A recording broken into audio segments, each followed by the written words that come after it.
Good morning students, myself Shan Patel. Today we are going to start part 3 of lesson number 6 combustion and flame.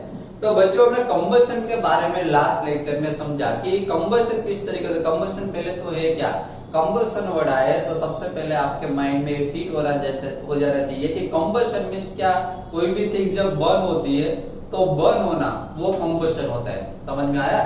कोई भी thing जलती है तो जलने को क्या बोलेंगे? कंबशन कहेंगे। अभी हमने ये भी समझा कि कंबशन के लिए कोई भी थिंग्स का इग्निशन टेम्परेचर उसके लिए इंपॉर्टेंस है। अगर उसको वो थिंग्स का इग्निशन टेम्परेचर दिया जाएगा तभी वो थिंग्स बर्न होगी, तब तक वो बर्न नहीं होगी। जैसे कि मैंने लास्ट लेक्चर में आपको एग्जांपल भी दिया था, आज भी मैं आपको समझा रहा हूँ कि समझ लो कि कोई वुड है तो वुड का समझ लो कि इग्निशन टेम्परेचर वो 75 डिग्री सेल्सियस पे वो बर्न होता है, बराबर। वुड 75 से हम नीचे उसको टेम्परेचर देंगे 70 डिग्री देंगे तो वो बर्न नहीं होगा। समझ में आया? तो 75 डिग्री सेल्सियस जो है जो टेम्परेचर पे वो बर्न होना स्टार्ट होता है उसको हम उसका इग्निशन टेम्परेचर कहेंगे। समझ में आया? और लास्ट टाइम हमने फायर के बारे में भी समझा था। आज हमारे पास न्यू टॉपिक है, कौन सा है? How do we control fire. How do we control fire. हमें फायर को कंट्रोल करना हो तो किस तरीके से कर सकते हैं? तो उसके लिए पहले तो ये समझना जरूरी है कि फायर जब लगती है उसके लिए कौन कौन से ऐसे इंपॉर्टेंट ऐसे जिसकी वजह से फायर लगती है, बराबर। तो फायर लगने का रीजन क्या है? पहले तो यू मस्ट हैव सीन और heard of fire breaking out in homes, shops and factories.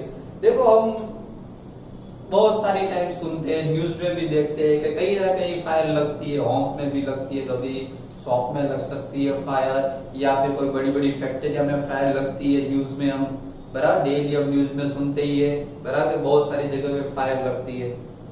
आपने देखा होगा fire brigade pores water on the fire. तो देखिए फायर जब लगती है, हमने सुना है कि फायर लगती है, बराबर। तो फायर लगती है तो हम क्या करते हैं? सबसे पहले तो फायर ब्रिगेड को बुलाया जाता है। तो फायर ब्रिगेड जो आते हैं वो फायर ब्रिगेड जो मेंस होते हैं, फायरमैन होते हैं, वो क्या करते हैं? तो वो तो सबसे पहले क्या करते हैं कि वाटर की जो पाइप होती है वो निकाल के फायर के ऊपर क्या करते हैं? वाटर डालते हैं, बराबर, जिससे फायर क्या होती है? बुझ जाती है। तो ऐसा क्या है वाटर में, बराबर? ये फायर बुझी किस तरीके से, क्या हुआ? तो वाटर फेंका तो ऐसे फायर बराबर खत्म हो गई, फायर बुझ गई। तो उसके बारे में हम समझ में जा रहे हैं। देखिए water cools the combustible material so that its temperature is brought below its ignition temperature। जैसे कि मैंने आपको बताया कि अगर कोई भी थिंग्स को उसका इग्निशन टेम्परेचर मिलेगा तभी उसमें फायर लगेगी, बराबर। तो ये सब मटेरियल को इग्निशन टेम्परेचर मिला होगा उसका तभी ये फायर लगी होगी, बराबर, शॉप में या फिर कहीं पे भी। अभी ये फायर लगी है, बाद में फायर ब्रिगेड वाले जो फायरमैन होते हैं वो क्या करते हैं कि उसके ऊपर वाटर छिड़कते हैं, बराबर, उसके ऊपर वाटर स्प्रेड करते हैं। तो वाटर क्या है? वाटर कूल होता है, जिसकी वजह से क्या होता है कि वाटर जब वो कंबस्टिबल जो सब्सटेंस होता है जिसकी वजह से फायर लगी हो, कंबस्टिबल सब्सटेंस का इग्निशन टेम्परेचर ज्यादा हो गया, बराबर। इसलिए जैसे ही वाटर उसके ऊपर मटेरियल के ऊपर गिरेगा तो वो जो इग्निशन जो जिसका कंबस्टिबल सब्सटेंस जो है उसका इग्निशन टेम्परेचर से उसका टेम्परेचर डाउन हो जाएगा, कूल हो जाएगा। समझ में आया? तो उसका इग्निशन टेम्परेचर तो रहा नहीं, तो क्या होगा? ऑटोमेटिकली वो कंबस्टिबल जो सब्सटेंस है ऑटोमेटिकली क्या हो जाएगा? वो बुझ जाएगा। समझ में आया? उसमें से फायर ऑफ हो जाएगी। समझ में आया? Okay. So brought below its ignition temperature, this prevents the fire from spreading। इससे क्या होता है कि इग्निशन टेम्परेचर उसका डाउन हो गया, बराबर। जैसे ही वाटर छिड़का ऊपर तो जो जल रहा था, जो कंबस्टिबल जो सब्सटेंस था उसका इग्निशन टेम्परेचर से डाउन टेम्परेचर हो गया, जिसकी वजह से फायर क्या हो गई? स्टॉप हो गई, बराबर। और इससे फायर से प्रिवेंट हो सकते हैं इसी तरीके से। समझ में आया? तो फायर ब्रिगेड वाले वाटर क्यों छिड़कते हैं? क्योंकि जो कंबस्टिबल सब्सटेंस जो जल रहा है उसका टेम्परेचर उसका इग्निशन टेम्परेचर से डाउन हो जाए, इसकी वजह से क्या होता है? उसके ऊपर वाटर छिड़कते हैं। Clear? Okay, then now water vapors also surround the combustible material। helping in cutting off the supply of air, so the fire is extinguished. देखिए इसमें क्या होता है कि जैसे ही वाटर छिड़कते हैं तो वाटर वेपर जो होती है वो कंबस्टिबल जो सब्सटेंस होता है उसके अराउंड आ जाती है वाटर वेपर, बराबर। इसकी वजह से क्या होता है कि जो कंबस्टिबल सब्सटेंस जो है, हमको पता है कि अगर उसको ऑक्सीजन मिलेगा, कंबस्टिबल सब्सटेंस को अगर ऑक्सीजन मिलेगा तो फायर और लगेगी, समझ में आया? क्योंकि ऑक्सीजन से फायर लगती है, समझ में आया? आगे भी हमने कहा था कि फायर लगने के लिए कौन कौन से ऐसे सब्सटेंस है, बराबर, रिक्वायरमेंट। तो एक तो ऑक्सीजन है, वाटर है, बराबर। वाटर में भी ऑक्सीजन तो बहुत इंपॉर्टेंट है। ऑक्सीजन की वजह अगर उसको ऑक्सीजन मिला तो फायर और लगेगी, समझ में आया?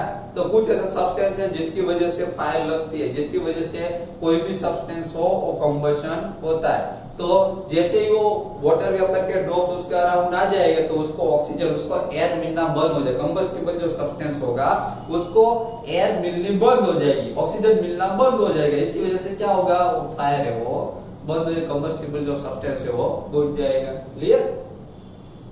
So the fire is extinguished. Fuel, air and heat are three essential requirements for producing fire. देखिए मैं आपको समझा कि ये फायर जो लगी उसके लिए कौन कौन से रिक्वायरमेंट जरूरी है जिसकी वजह से फायर लगी, कौन कौन से सब्सटेंस है जिसकी वजह से फायर लगती है। तो यहाँ पे उसको जब फ्यूल मिलता है, जब उसको एयर मिलती है, और जब उसपे हीट मींस क्या कि उसका टेम्परेचर, जब उसका इग्निशन टेम्परेचर उसको मिलता है, ये 3 रीजन की वजह से फायर लगती है, बराबर। तो ये 3 रीजन में से कोई भी 2 सब्सटेंस या फिर एक सब्सटेंस में रिमूव कर दूं तो फायर क्या हो जाएगी, बुझ जाएगी, समझ में आया? फायर कट ऑफ हो जाएगी। Fuel, air and heat are 3 essential requirements for producing fire. Fire can be controlled by removing one or more of this requirement. देखो आया, फायर को अगर हमको फायर बुझानी हो, बराबर, तो हमें क्या करना पड़ेगा? 3 जो रिक्वायरमेंट है, ऑक्सीजन मींस एयर जो है, बराबर, oxygen, fuel, air and heat. Fuel, air में ऑक्सीजन आया, और हीट में होता है इग्निशन टेम्परेचर। अगर फायर बुझानी हो तो ये 3 में से मैं कोई भी एक या फिर 2 सब्सटेंस क्या कर दूं, उसमें से रिमूव कर दूं तो फायर क्या हो जाएगी, बुझ जाएगी। Clear? The job of a fire extinguisher is to cut off a supply of air और to bring down the temperature of the fuel और बोल। तो ये फायर जो है, फायर एक्सटिंग्विशर है, जो क्या करता है कि वो कट ऑफ द एयर, ये जो कंबस्टिबल जो सब्सटेंस है उसको एयर उसके पास पहुंचने नहीं देता, एयर को कट ऑफ कर देता, उसको ऑक्सीजन नहीं मिलने देता, समझ में आया? जिसकी वजह से क्या होती है, फायर बुझ जाती है। Types of combustion. देखो ये फायर के बारे में हमने समझ लिया, बराबर, कि फायर जो है वो कैसे लगती है। मेन 3 रीजन की वजह से वो लगती है। एक तो उसको ऑक्सीजन, फ्यूल, ऑक्सीजन मिलता है, फ्यूल मिलता है, और उसका इग्निशन टेम्परेचर जब मिलेगा तब तो फायर लग सकती है। अब इस फायर को स्टॉप करना तो ये 3 में से एक या फिर 2 कोई भी सब्सटेंस हम रिमूव कर देंगे, बराबर, तो फायर क्या हो जाएगी, बुझ जाएगी, बराबर, जिसकी वजह से वो फायर बुझती है। और लास्ट पॉइंट में हमने ये समझा कि the job of a fire extinguisher is to cut off a supply of air और to bring down the temperature. अगर सप्लाई ऑफ एयर, उसको एयर मिलना कट ऑफ कर दे, और एयर मिलना उसको बंद कर दे, या फिर क्या करे, वो जो कंबस्टिबल जो सब्सटेंस है उसके इग्निशन टेम्परेचर से कम टेम्परेचर में हम ला दे, ऊपर वाटर छिड़क के, तो फायर क्या हो जाएगी, बुझ जाएगी। क्लियर? देन नाउ ये जो how do we control fire, उसके बारे में हमने पूरा समझ लिया। अभी अब ऐसे टाइप्स ऑफ कंबशन हमने समझा कि कंबशन क्या है। कंबशन में कोई भी चीज जलती है उसको हम कंबशन बोलते हैं, बराबर। तो अभी उसके टाइप्स हम देखेंगे, टाइप्स ऑफ कंबशन। तो there are 3 types of combustion. First rapid combustion, second spontaneous combustion, and third is explosion. So first one is rapid combustion.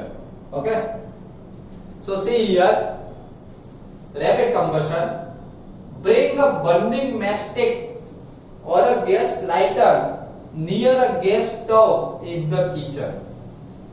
देखिए एक काम कीजिए कि यहाँ पे हमको ये बताया कि बर्निंग मैस्टिक को या फिर गैस लाइटर को क्या कीजिए, गैस स्टोव के पास ले आइए, बराबर। तो क्या होगा, turn on the knob of the gas stove, what do you observe. चलो बर्निंग मैस्टिक या फिर लाइटर हम गैस स्टोव के पास में ले गए, बाद में गैस स्टोव का नॉब ऑन कर दिया हमने, बराबर। बाद में हमको ऐसा बोला है कि व्हाट डू यू ऑब्जर्व, क्या होगा, ऐसा करेंगे तो क्या होगा, तो we find that the gas burns rapidly and produce heat and light.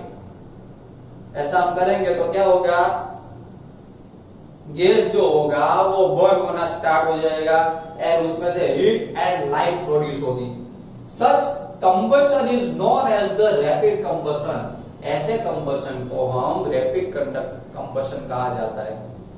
देखो फिर से एक बार समझा देता हूँ, रैपिड कंबशन है वो क्या है, जैसे कि समझ लो कि हम मैस्टिक या फिर लाइटर गैस स्टोव के नजदीक में ले गए, अभी गैस स्टोव का नॉब हमने ऑन कर दिया, तो क्या होगा, जैसे ही नॉब हम ऑन करेंगे उसमें से गैस निकलेगी और गैस तुरंत क्या करेगी, फायर पकड़ लेगी।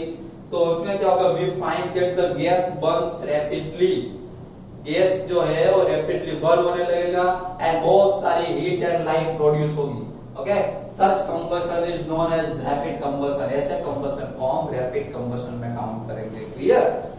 Now second is spontaneous combustion. There are substances like phosphorus which burn in air at room temperature.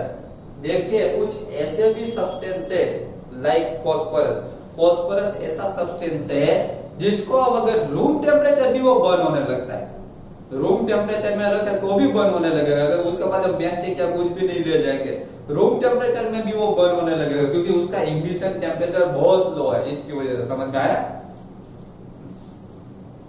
The type of combustion in which a material suddenly bursts into flames without the application of any apparent cause is called spontaneous combustion. देखिए ऐसा combustion जिसमें materials क्या हो, room temperature में भी क्या होने लगे, बर्न होने लगे, बर्स्ट हो जाए और फ्लेम के साथ बर्न हो जाए, बराबर। उसके लिए कोई एप्लीकेशन नहीं किए, उसके लिए कोई मैस्टिक नहीं किया, कुछ नहीं चाहिए, ऐसे ही रूम टेम्परेचर में ही बर्न होने लगे, वैसा कंबशन को हम कहेंगे स्पॉन्टेनियस कंबशन।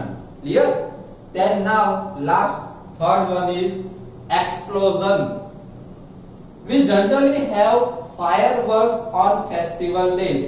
देखिए जनरली हमको पता है कि फेस्टिवल डेज जो होते हैं, बराबर, उसमें हम क्या कहते हैं कि फायर क्रैकर्स जो होते हैं वो बंद करते, वो जलाते हैं। When a cracker is ignited, a sudden reaction takes place with the evolution of heat, light and sound.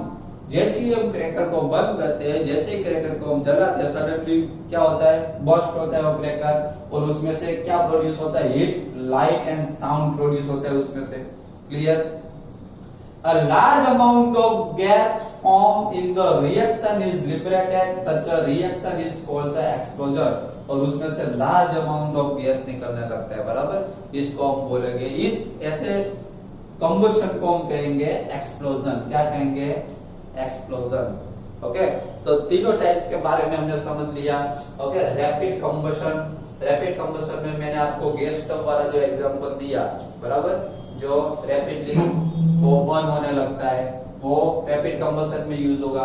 बाद में स्पॉन्टेनियस कंबशन मींस ऐसे कुछ ऐसे सब्सटेंस जो होते हैं लाइक फॉस्फोरस, जो रूम टेम्परेचर में भी बर्न होने लगते हैं। ओके, वैसे कंबशन को हम बोलेंगे स्पॉन्टेनियस कंबशन।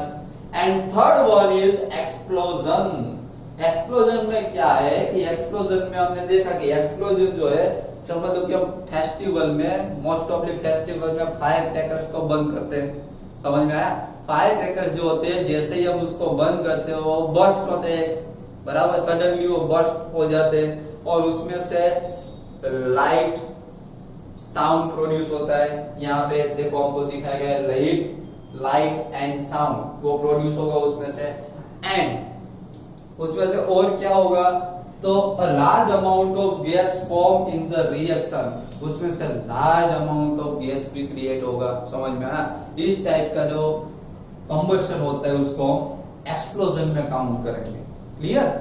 तो बच्चों आज के लेक्चर में मींस पार्ट 3 में हमने क्या क्या सीखा, how do we control fire, fire को कैसे कंट्रोल किया जा सकता है। बाद में टाइप्स ऑफ कंबशन, कौन कौन से टाइप्स है, जो there are 3 types of combustion, rapid combustion, spontaneous combustion and explosion.